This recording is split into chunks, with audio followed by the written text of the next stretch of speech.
Is your loved one malnourished or not getting enough protein, and you're struggling with what protein supplements to give them? I'm here to help you. I'm Bienstock. I'm a board-certified plastic and reconstructive surgeon. I specialize in wound care and those that are homebound and bedbound that can't get to a doctor's office, hospital, or other institution.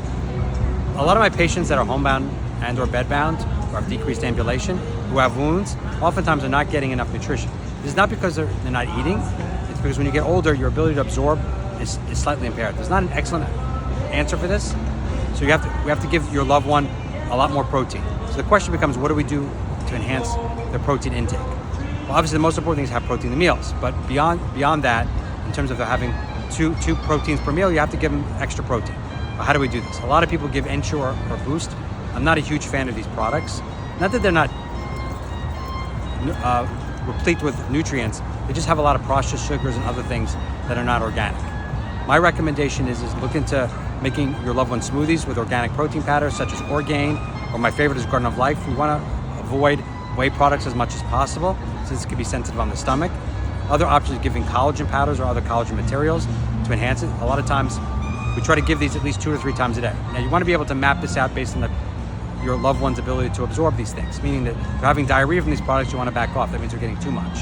So you have to make sure you adjust this based on the level of processing, meaning if they're having diarrhea, constipation, and you have to make the correct calculations based on those with your primary care physician.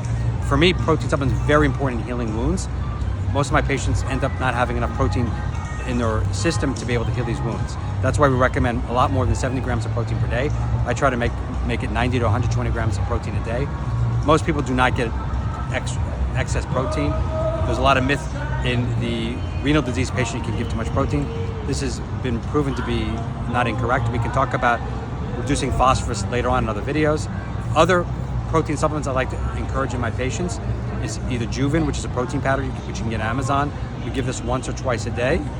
Another liquid form is Prostat AWC. That's for advanced wound care. This is a liquid.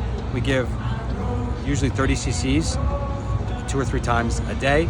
Both these are excellent if you don't want to make your own smoothies. They really have led to major improvements in my patient. I had one patient who I didn't realize was malnourished and was not healing wound, was stagnating, meaning it wasn't improving and it plateaued.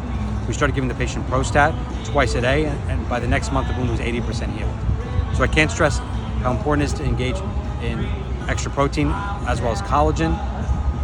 Please leave questions below or comments below about protein supplementation and other protein additional items that can be given to your loved one.